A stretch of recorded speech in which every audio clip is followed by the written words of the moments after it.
We ended part one with a stark truth. The war between Iran and Israel is no longer a regional grudge match. It's become something far bigger.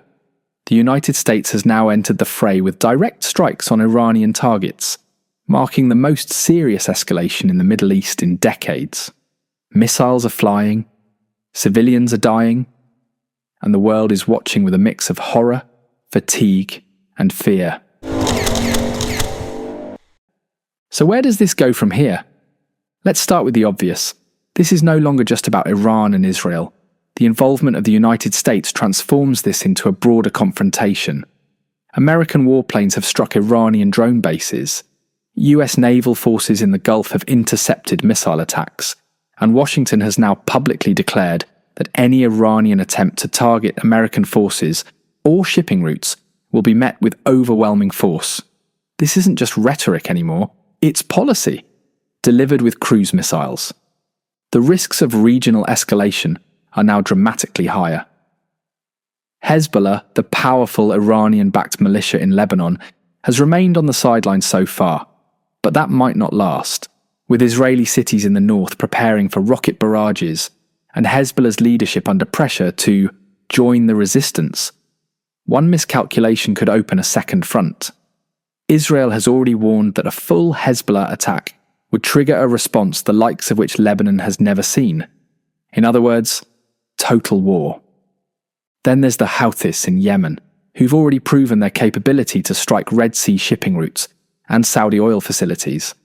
They've now threatened US naval vessels directly, warning that any further strikes on Iran will be treated as acts of war. The US Navy has responded by boosting its presence in the Bab el-Mandeb Strait. Meanwhile, Iranian-backed militias in Iraq are already launching attacks on US bases. It's not just about defending Iran anymore. Tehran's allies are starting to act, and that's how wars spread. Inside Iran, the mood is complex. On one hand, the regime is under enormous pressure. The civilian toll from Israeli and American strikes is mounting. The economy, already crippled by years of sanctions, is being choked even further. Fuel shortages, blackouts, and hospital breakdowns have led to growing unrest in some cities.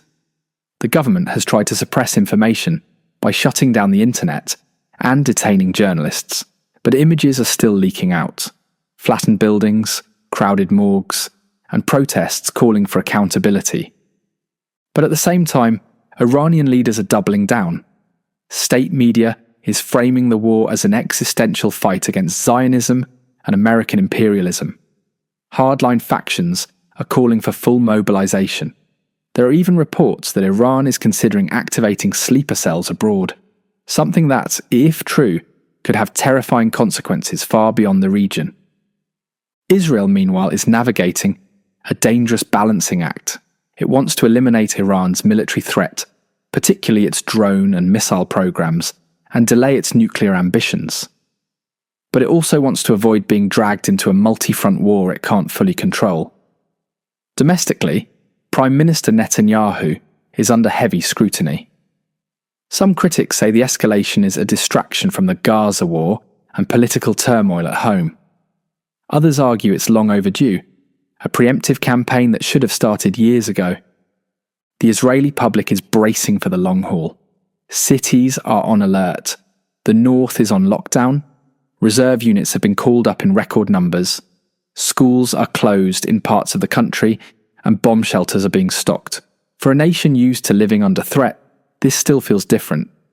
This isn't about isolated rockets. This is about a state-on-state war, with no clear endpoint.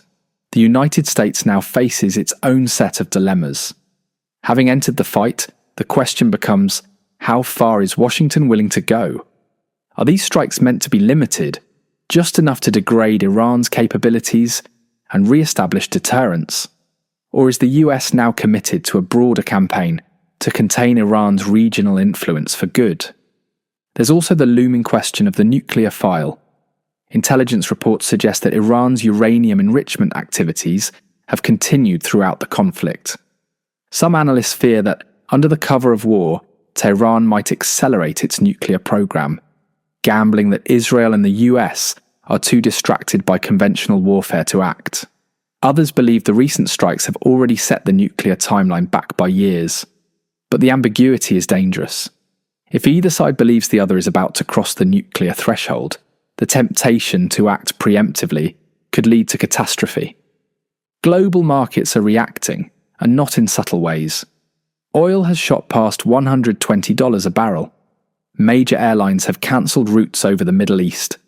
Insurance premiums for shipping through the Strait of Hormuz have tripled in days. For countries already struggling with inflation and energy insecurity, this conflict couldn't have come at a worse time. And yet, despite the chaos, many analysts believe that neither side actually wants a full regional war. Iran knows it can't win a prolonged direct fight with the US and Israel. Israel knows it can't occupy Iran or fully eliminate its missile threat. The US doesn't want another drawn-out military commitment in the Middle East. In theory, that shared reluctance should lead to a negotiated off-ramp. The honest answer may be that this war no longer has a strictly military goal. Yes, Israel wants to delay or destroy Iran's ability to launch missiles and build a nuclear weapon. Yes, the US wants to deter Iran from targeting its assets and allies. But as the strikes mount and the economic pressure on Iran intensifies, a deeper strategy appears to be taking shape, one that goes beyond the battlefield. In Washington and Tel Aviv, there are those who believe that this moment is an opportunity, that with enough pressure, enough disruption, isolation and pain, the Iranian regime could crack from within. That public anger over blackouts, inflation, lost loved ones, and a collapsing economy might finally turn the tide against the hardliners in Tehran. That what years of sanctions couldn't achieve, war might. We're already seeing early signs. Protests have broken out in pockets of Iran, despite the government's information blackout. The currency is plummeting. Hospitals are overwhelmed. Lines for food and fuel are growing. The elite may still be in bunkers, but ordinary Iranians are the ones taking the hit, and some in the West are hoping that will be enough to shift the internal balance of power. In short, this might not just be a war of deterrence, it might be a bet on regime collapse. But it's a dangerous bet, because there's no guarantee that pressure leads to change. It could just as easily lead to more oppression, more radicalism, more desperation. A wounded regime doesn't always fall, it often fights harder. And if the goal is regime change, then the war doesn't end when the last missile is launched. It ends when the government itself is gone. That's not a ceasefire, that's revolution. And it rarely follows a straight path. So we're left with a sobering truth. What began as a targeted retaliation has now evolved into something much more ambitious and much more uncertain. A conflict that spans airspace, cyberspace, and the global economy. A campaign that may not just want to neutralize a threat, but to break a system. And in the process, it risks breaking much more.